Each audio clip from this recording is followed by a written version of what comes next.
Hey there, welcome to Money Never Sleeps, a podcast that looks inside the head of entrepreneurs and at what makes them do what they do. I'm Pete Townsend, your co-host of Money Never Sleeps, along with Eoin Fitzgerald.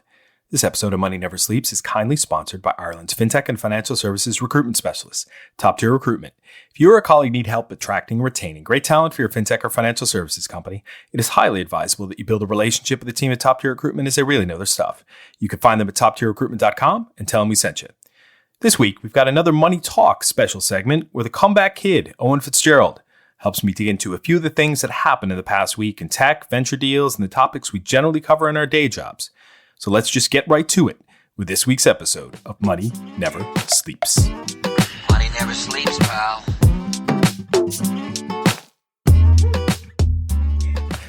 Here we go again. Welcome to Money Never Sleeps. We're recording today from the home studio.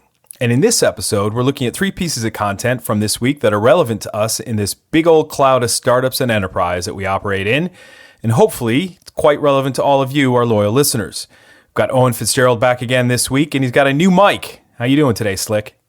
Pretty good. I'm getting the hang of this new mic. I can't figure out if I need to lean in or sit back or whatever, but no, delighted. It feels more professional. I mean, two years in now, it's starting to feel a bit.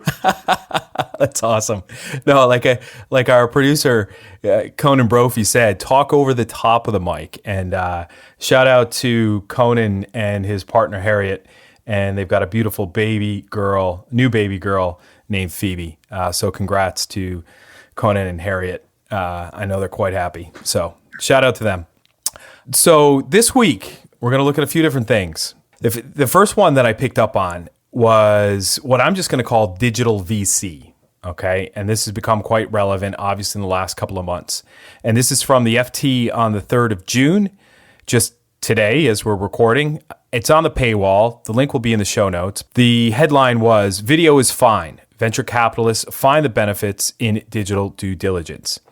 So just to quote the FT, Stephen Dolezalak recently sat in his house in San Francisco watching a video feed from a camera mounted on a hard hat. The executive director of the agritech investment firm Wheatsheaf was getting an hour-long tour of a facility as he did his due diligence on a promising startup.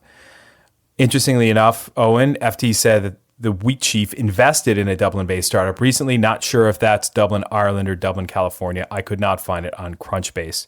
Had you heard of Wheatsheaf before? No. Okay. So they're a London-based group that directly operates, invests in, and helps develop businesses in the food and agriculture sector. Anyway, so Stephen works for them, or Stefan, however you pronounce it. It's a lot easier to say Stefan than it is his second name. I'll try it one more time. Dolezalak is going to be my best guess here. We'll give him a shout out and see if he can help us pronounce his name appropriately. Anyway, this is more about the fact that it is about digital due diligence, and he was doing that while the folks of working for the startup that he was considering investing in had a camera mounted on a hard hat. One of the things that he said was, the question we never really asked ourselves in the past was, if I do this by video rather than getting on a 6-hour plane flight, how much money and time do I save, and what do I get less of than I would have gotten in person? In 12 to 24 months from now, and at least some of the time, the answer will be video is fine, hence the headline. Another interesting perspective was Philip Beck, who is a Beijing-based angel investor and fundraiser, said that even though the lockdown has ended, people still prefer to do video calls on Zoom or Ding Talk rather than face-to-face. One of the things he said was that due diligence is moving up to 25% quicker, but one of the other considerations is that people are getting quicker no's rather than spending up to 2 weeks with an investor so that the investor can get to know the business and then give them a yes or no. They kind of give them might give them the no a lot quicker. This also reflects the increasing caution around new investments in the current climate. So as to say that people are spending less time dittering around and just saying, let's get on with this or let's not get on with this in terms of moving into fully detailed due diligence. One of the other perspectives, Niccolo Manzoni at Paris-based 5 Season Ventures, he said, and again to quote the FT, "We're not going to invest in a company without meeting the team directly. The deals we are closing are conversations which started earlier." Totally a fair point, as the rounds that are underway now started obviously before the pandemic became a big global problem. And so those startups can likely still close those rounds, but starting new ones right now is really, really tough. Others are moving ahead with face masks during the course of a 2 to 3 day due diligence visit, or even doing meetings in parks where they can social distance. Putting it all into perspective, is this providing a level playing field for those not clustered around the big startups where the money is, like San Francisco, New York, Boston, London, so on and so forth? So, in that roundabout long intro, Eoin, what I'm thinking with all this is that, and I've been struggling with this really for the last couple of weeks. Anytime I talk to people and we talk about Zoom or we talk about any of the other video call windows or apps, it's like, is there something that you just can't get out of that by looking into the whites of somebody's eyes that you do get in person? You know, you're seeing facial gestures, but what is it that you're actually missing, right? By not being able to meet someone face to face physically in person. What do you think? This is a really interesting question, Pete, because actually I remember us having, we were walking one day from, I think it was a Blockchain Ireland meeting in Huckletree at the time. And we were actually having this conversation, you know, about this whole idea of kind of gut feeling, you know, because at the time, and look, we'd both be big kind of proponents of data and data analysis and helping us to make more informed decisions. But at the same time, you know, the whole gut feeling thing. And I remember when I kind of got started into this role, working with companies and looking to invest, you know, I used to be flat out against this whole idea of gut feeling, you know, and it would be like, let's look at the data. But the more I meet people then, it tends to cloud my judgment, I suppose, rightly or wrongly, about the types of companies and the companies I'm working with. And occasionally I come away from a meeting thinking, I'm not sure that guy is the right guy to lead that team. Yeah.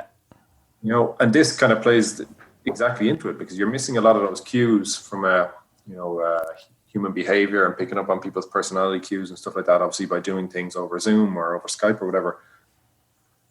Yeah, no, I'm with you. I mean, I thought you don't get to see how they interact with their team, right? And it's always a good judge of the person to see how they interact with their colleagues when they pass them in the hallway, when they're walking the VC to the meeting room to have their first chat, right? Yeah. And do they stop and say hello, or are they like, listen, I'm having a very important discussion with an investor right now. I can't talk to anybody, right? Yeah, you don't get that on a Zoom where you've got 6-7 panels up of people's faces all calling in from home, and everybody obviously paying attention to the best of their abilities. Yeah. But yeah, no, I remember that conversation, and I don't know what it is. It's that, like my wife doesn't really enjoy watching baseball on TV at all. She can't stand it, right? She doesn't understand how I still like to do that. I'm not doing any of that right now, obviously. But when you go to Fenway Park in Boston, and I bring her there, and she gets to watch and see everything else going on around the stadium, she loves it. Right? Seeing the beach balls bouncing around, seeing people get into fights, throw their beers, throw bags of peanuts coming from the peanut guy up and down the aisle. All that's fun. You get to see these other things that are going on around you, and you come away from that with a different feeling of the experience. Maybe this is something I'm getting at finally with the experience of being able to judge somebody in their environment, right? Yeah. And look, I'm working on one investment at the moment with someone who I have met him once before. And I know I used to work with a relative of his, so I was aware of him. But we're progressing with an investment now, and I have never had the chance to, other than being on calls with the guy. And even at that, depending on when some of those calls have been, they haven't even been video calls, because of the quality of someone's internet connection or whatever. So like, we're still progressing with it, but there is that element of, I have no idea, like really in terms of understanding the guy or how he is. So that but actually I think when you were saying it there, it's actually the harder thing, I think, is to judge the culture of the organization without being able to see the people. So like everyone, you could go to a meeting as the investor, and obviously the senior team would be sitting around the table, and they're probably all going to be singing off the same hymn sheet, and you mightn't be able to pick up any negativity or even anything that might kind of make you think twice about it. But you will get to see the culture in the organization if you're walking through the place, how people are interacting, especially from startup point of view, and you'll see kind of how people react to the CEO or the founding team. you obviously can't pick up on any of that by not being able to, at the very least, even go to their office or anything like that. And you're just certainly not going to pick it up whether someone's wearing a camera on their head or whatever walking around the office. So, Yeah.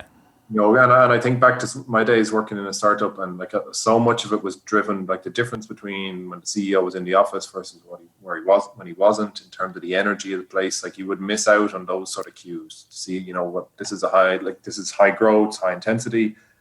What is the team like? What are they like interacting on the floor with their staff and stuff like that? So you would miss out on all of those things. And I think they're really key, to make an investment decision. So I'd say in some ways, are people going to be prepared to make that 10-year commitment purely over Zoom and Zoom calls and phone calls? I could see why a lot of people would be using it as an excuse to not do it or to just hold fire at the moment. Yeah, I think some of it's like the borderline ones, right? Where you love the business model, you love their traction so far, but you may not be sure about the founding team, right? And you say, I think it's that rule of thumb that you'll always invest in a team with a B product over a B team with an A product, right? And with video DD, it can be difficult to sometimes discern between an A team and a B team, right? And you may miss investment opportunities because you just don't get that fuzzy, warm feeling off of somebody over video that does actually have a B product, but they're actually an A team. And on the other side, you will probably misjudge an investment based upon a great product, but a team that collectively may not be able to actually deliver it. And that's the thing. And it comes back to, like I said, that gut feeling piece, which I kind of hate that I allow it to kind of come into my thoughts. But obviously, as humans, we can't help these things.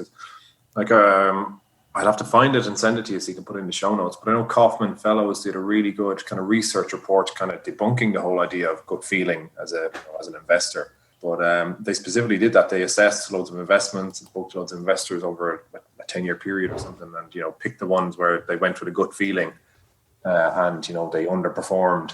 I believe that. I know an investor in town in Dublin here. I'm not going to mention him by name, but he said he invests by gut, right? And now he's an angel investor. It's a big difference between an angel investor investing their own money on gut versus a VC with investors behind them when they're investing other people's money. Yeah, right. And look, you probably hit the nail on the head there. It's, if I'm investing my personal money, I probably want to feel that personal relationship or have a personal feeling towards that person. I really believe in this guy. He clearly has the drive, and it's demonstrated by how he is when I talk to him. Versus, am I doing this as a job, which even though it might be a job that I love, but I'm investing someone else's money. I mean, if you look at the next 5 to 10 years, right, beyond that, but after the investment, they say that this is a marriage that needs to last for generally at least 5 years, unless you got an early exit. And if it's going to be, the odds are it's going to be either dead or it's going to be a dead head and be the one company or the 7-8 companies at the end of your portfolio's life that are the ones that are left to die on the rocks. You need to have a very good relationship with your VC, right? So I know myself, like, I would consider that I would myself to have good relationships with a lot of the clients I work with. And a lot of them I would have known for a good period of time socially as well before we kind of progressed with an investment. So that piece you'll definitely lose out on. So being able to say, yeah, could I see myself working closely with this team for the next 5 to 10 years? If it's just if it's a cold intro and it's a number of Zoom calls, can you make that kind of judgment? Can you get a better feel for it? You know yourself. It's those conversations you have over a coffee, or you've met at an event or something where you're talking to the person where they have their guard down a bit and you're understanding a bit more about them as the person, as the leader of this team. Like, we're losing out on that. Yeah. Yeah. And shout out to Finn Murphy, who we had on a few episodes ago. And he said something to the effect of, when I am talking to a founder, one of my criteria is, would I quit my job and go work for them? Yeah, I love that phrase. And that's a pretty strong, pretty high bar that you have to hurdle in order to get there. But it's that's the exact piece that will be really hard to kind of assess without the face-to-face or being able to interact with them, in a different way at events or any of that sort of thing.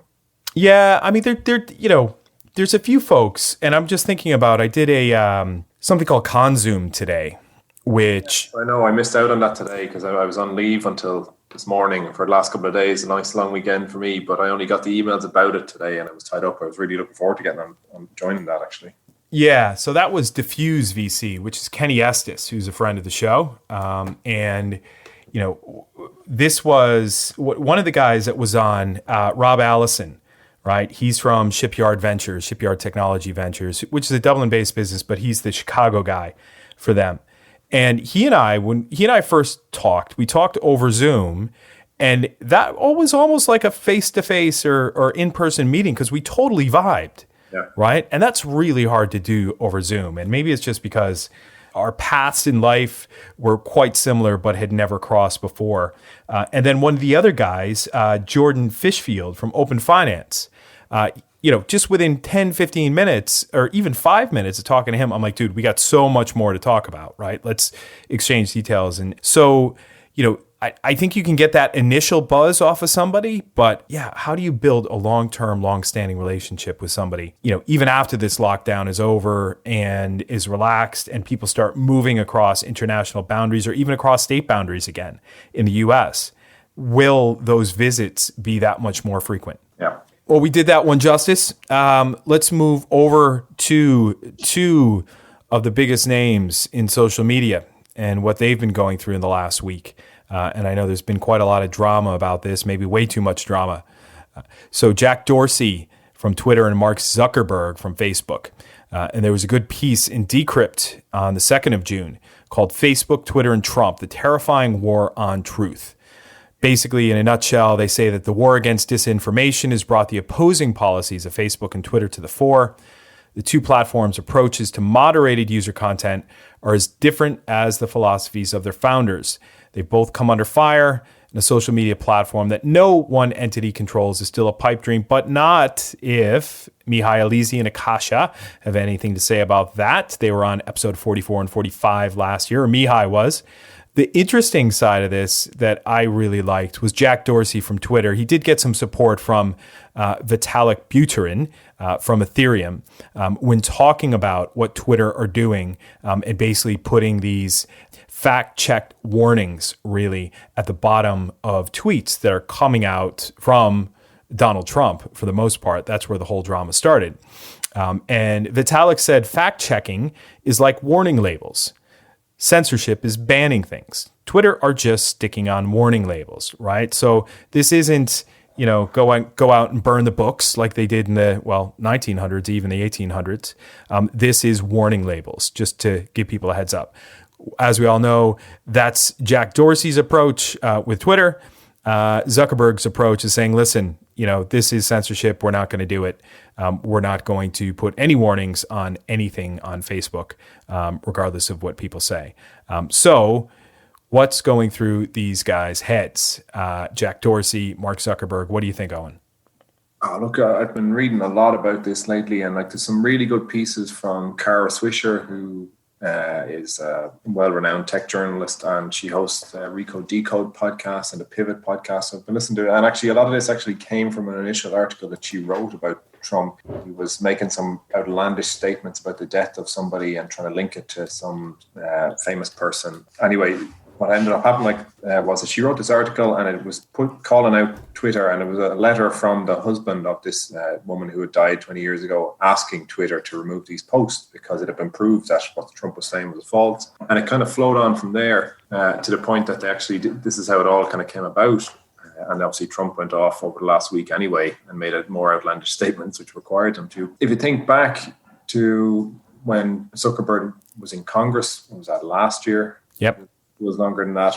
In an ideal world, neither of these companies their role shouldn't be to be an arbiter of the truth. Zuckerberg, to a degree, is right in saying that they are not the ones who should be regulating this. But they have to recognize that they're just too big and too powerful to get away with that line anymore. So what I find interesting about this whole thing is that actually it's the regulation of it, which is going to be really interesting. They're both taking opposing views. And on one hand, there was a really interesting article from Scott Galloway. It's in New York Times, I think 30th of May. And I'm a big fan of Professor Galloway from his Prof G podcast. But he was saying that, look, when you're when your shareholder value has gone up 10% or 10x, as Facebook's has, they can do whatever the hell they want.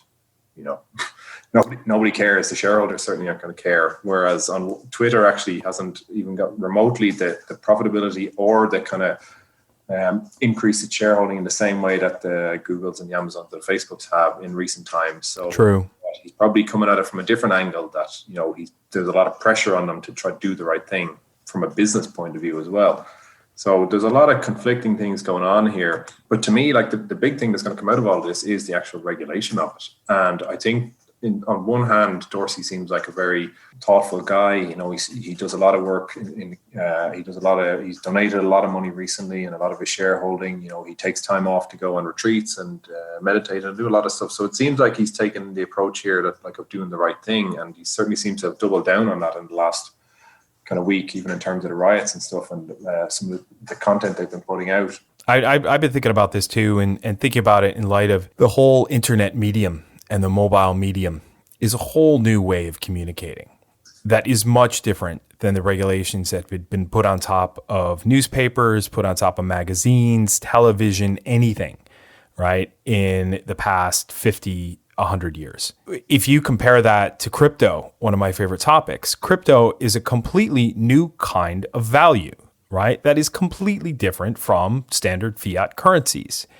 The regulation that you need on top of crypto is completely different than the regulation that you would put on top of a fiat currency, right? And I'm thinking that the regulation you perhaps put on top of big tech at some stage, and the way that they control this real-time, in-your-face, every second on communication, I think the regulation of that is going to be much different than these older regulatory regimes that are in place around the very basics of free speech, right? I think it's going to end up going in a different direction. I don't know where it's going to go, but I really don't see these kind of older school regimes around censorship and things like that really being able to be applied here, just because the technology and the medium of movement of information is just so much faster and just so much different than what the original regulation was intended to control. We see it. You talk about crypto there, but we've seen it in financial services. Like the tech has moved so much faster than the regulation, and they're playing catch up and trying to put stuff in place. And like it was obvious. So Trump obviously he got pissed off. He decided he's going to put out this executive order rolling back some protection. So Section 230 is the legislation in the US, which is. It's the Communications Decency Act. So it classifies these companies, social media companies, as platforms and not publishers, which gives them protection from the content. So they can't be sued over the content that other people put on their sites. Yep. It's very straightforward, but I mean, that law is in place for a long number of years, and it was never designed for companies like this. So all Trump did was he rolled it back and said that companies that remove or restrict content, if it's not lewd or violent, are open to being sued. So on one hand, he was trying to hit back at Twitter for kind of censoring him or putting a warning label on him by kind of trying to put stricter regulation on him. But actually, it looks like the regulation that he's trying to enforce, even as vague as he's made it, is something that's going to require them to fact check and be more strict on his tweets, if nothing else.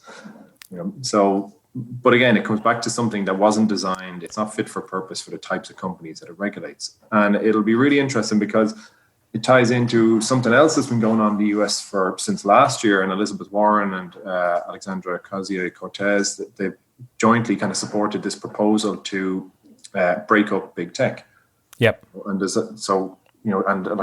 if you look at some of the things, I think there's 48 things in her plan, and under it, she'd be saying that companies can't do large mergers, so they'd be looking to reverse anti-competitive mergers. So a good example would be that they'd be trying to reverse Facebook's acquisition of Instagram and WhatsApp, saying that they're too big individually for them to be owning all of that, and they can't be having that kind of control over the market. So there's a massive kind of push, and she talks about Amazon also being far too. So Amazon wouldn't be allowed to sell its own products on Amazon. Yeah, that's crazy. That's crazy. I remember Fidelity back in the 1990s, they kind of opened this up a bit. And I always refer to this when I'm talking about how you get a product out there. And when people say, well, if we support other people's products, we're going to cannibalize our own. I remember in Fidelity in the 1990s, they had a massive network before, a digital network, really, on this thing called the internet, right? With web browsers way back in 1995, 96. And they would list other people's investment funds on their website because they would get distribution fees from that, right? They would get money for putting up other people's funds, for competitors' funds onto their website. And when they opened that up, a bunch of people said, you're crazy. But they just figured out a new model to make money, right?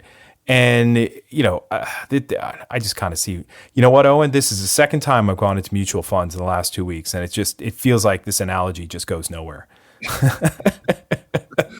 And like another example of what she's proposing would be that Apple can't sell its own products on the App Store. So even just like if you try to comprehend how crazy that would be, if where they're trying to go with the regulation and what that would mean for a lot of these companies. So like, what's going on at the moment with Trump and Twitter and Facebook and how they're trying to position themselves or whatever, the regulation of some kind is coming in the US, which has a massive knock-on effect. Because, the immediate response to Trump saying he was going to sign this executive order was, these lads can relocate their headquarters to Ireland because we have their European headquarters anyway. But there will be a knock-on effect. There's already that case of Tony Robbins, who's the kind of self-help guru, and he's suing Twitter in Ireland because he's not able to sue them in the US based on some defamation case that's going on at the moment. Yep. So there is some potential knock-on impact of all of this kind of craziness that's focused on Trump's tweets and everything that's going on at the moment, but there will be some knock-on impact to these types of companies and these types of industries I'd say this year. Yeah, absolutely. And what's all of this is just quite disheartening anyway. That now I think the big news coverage of all of this was a day or two before all of the riots and the protesting kicked off in the U.S. And just a shout out to all my friends and family back in the U.S. who are dealing with all this crap. This is just. It's ridiculous that in the year 2020 we've regressed this far, and I won't get into the political side of it. But I'm just, like I said before we started recording, Owen, I'm just extremely saddened by everything that's going on there. On to bigger and brighter things, and hopefully there are some positive that come out of this in terms of societal changes and how people react to things. There's no justification for a lot of the things that's been happening in the U.S. overall in the last, the last 18 months. It's been going quick enough in the U.S. I know. And I stopped looking at the Twitter feed for Donald Trump just because it just gets me so annoyed that I've just tried to leave it alone. And I've said that to somebody, to a friend. He's like, oh, haha, I love it. It's so funny. And I'm like, you don't have to live this. He's like, Pete, you don't either. You live in Ireland. I'm like, yeah, but my family is, and that's where I'm from. And it's like when I talk to my sister who's in Reno, Nevada, and it's like, she tells me stories about what's going on there. It's like, they got to live it. I don't, but, like I said, family. But yeah, moving on swiftly because I could go on for a long time about that. So other things we launched 2 years ago last week. I know. We missed that milestone, which is great. It was only today when I was looking at it. We did. I had my 2-year anniversary for Norio Ventures all by myself in Chicago Airport 2 years ago. No. Right. And it was just, it came upon me. I'm sitting there waiting for my flight and like, oh my God, this is 2 years old for Norio Ventures. What the hell? Anyway, but I had to look back at some of the stats recently, and this is when we were at episode 77. So some of the percentages have changed a tiny bit in the last 11 episodes or so. This is episode 88. We've had 60% startup founders over the last 2 years in these 88 episodes, 26% focused on the startup ecosystem, so looking at other players within the startup space, 12% looking at venture capitalists, and 3% of intrapreneurs. One of our first intrapreneurs we had on, a very small part of the overall catchment that we have here, was Mai Santa Maria. So shout out to Mai. She was one, I think she was episode 3, going way back. And then on the episode topics, just looking back at this again, it wasn't that surprising. It was nearly 40% fintech that we covered, or fintech founders, or something having to do with fintech. 32% was just more tech or general tech. 17% was blockchain and crypto. 10% was more human interest. Right. So it was just interesting to see that split going back the last couple of years and see what we covered. The other one that where we need to do a lot better is a 70-30 male-female split. We got to work on that because it's not representative. We could go on and on and on about or the overweighting of men in the startup community. But it really, yeah, I won't go there. But we can do better. Now we're a country of 5 million people here in Ireland, but yeah, there's room to grow there and to improve. 80 countries that listen to the podcast, Money Never Sleeps, but 46% are from Ireland, which was not surprising. Which was good to see was we're top 500 global, so we've cracked that a couple of times, which was nice. And that's out of more than 5,000 podcasts out there, so top 10%, which was good. The top 20 Ireland for business and entrepreneurship. And when I was talking to Jordan Fishfield from Open Finance today, he is a big fan of Pomp, Anthony Pompliano's podcast. Okay. Right? I think it's Off the Chain is the name of it. And he said, yeah, I heard about Money Never Sleeps from Pomp. I'm like, are you sure? He's like, yeah, he gave you guys a shout out on one of his episodes. I'm like, I totally missed that. Right? So we got to go back and find that. But yeah, shout out to Pomp. Let's get Pomp on the show. I don't know who this guy is, but okay. Yeah, and he's big. A blockchain VC that was acquired by an asset manager a couple of years ago. So he's let's definitely get him on the show. Pretty good view on things. So yeah, that was kind of the rundown on the last 2 years. So heading towards episode 100, and what the heck are we going to do to be able to have some kind of party around that, Eoin? Yeah, what have we got? 12 weeks. Okay, well, we'll see where we'll have some sort of social distance meetup anyway. We've got other things planned, so watch this space. Hopefully we'll have some announcements in the next week or so. Absolutely. Do some more to get the word out. I really enjoyed over the weekend, because I'm such a space geek, was watching the SpaceX Falcon launch and the docking of the Dragon to the International Space Station with the kids over and over again all weekend. And I mean, just such, it's just so energizing and inspiring. You try not to just have all your focus on Elon Musk because it is a massive team effort with SpaceX and a massive collaboration with NASA, right? But you just seeing that joy on his face is just so chilling, and I think there was whatever your view on him, it was a remarkable achievement. Huge. And, it was very surreal in that my wife and I had watched the Mars series that was on Netflix. I think we watched that last year. And that was half and half real live story, documentary, and half fictional, science fiction, moving ahead 20 years to the point when Earthlings get to Mars, right?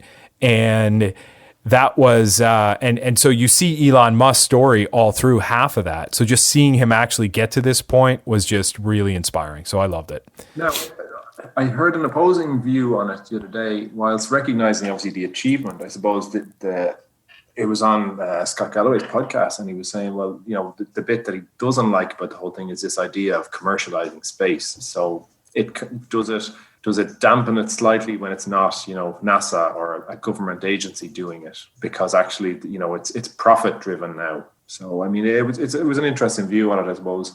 And yeah. There's obviously going to be a rush between this and what is it? Blue Origin, is that Jeff Bezos one, and Virgin Galaxy and whatever else. There's going to be a rush now to get people into space and make money out of it. Yeah. I mean, but for me, it's like, do you have these visionary go for broke, everything follow to the ends of the earth, literally and beyond type of mindset within a government agency? Of course not.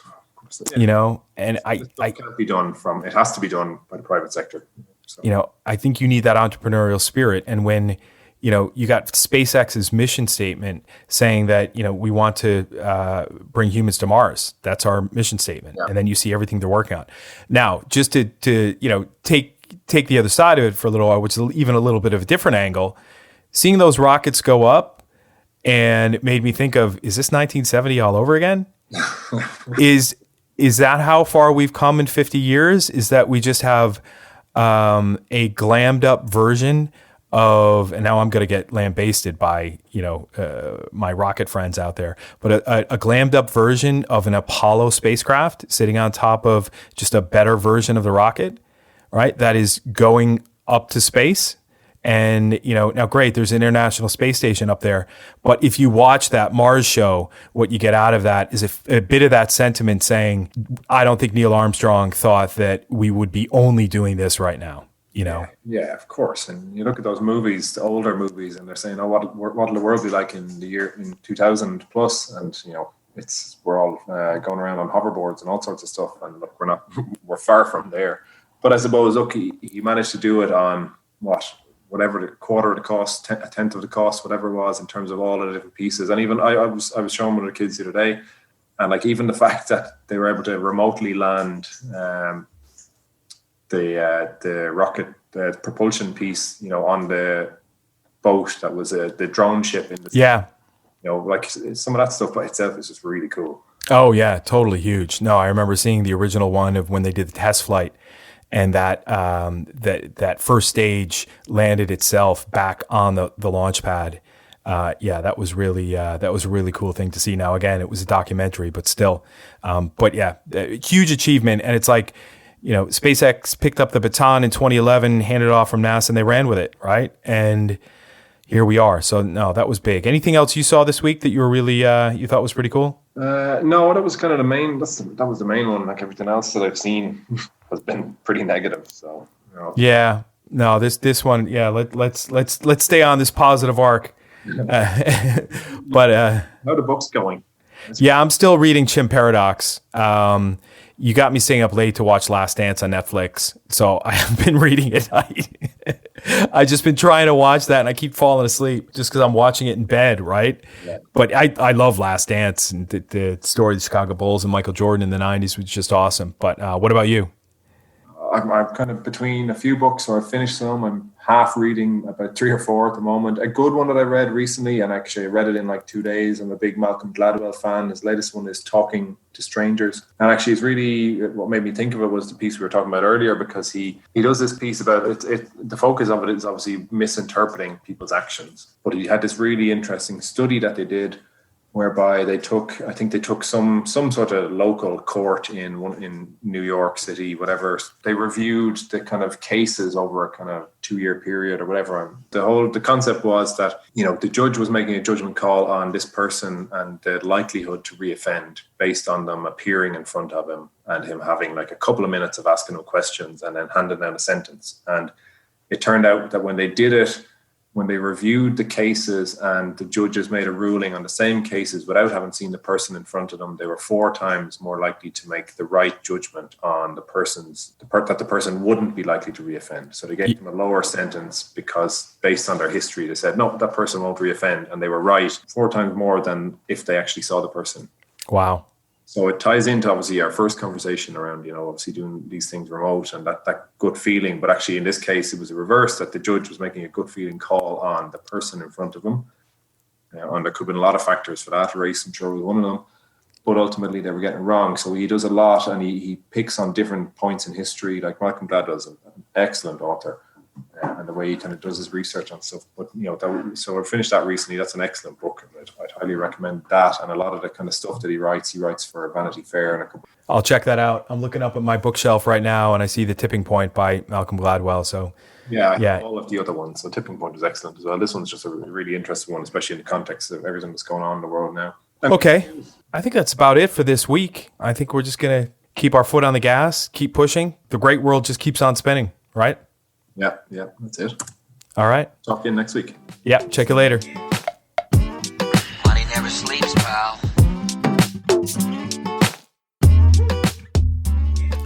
That wraps it up, folks. Thanks for listening to us try to figure out why the world does what it does.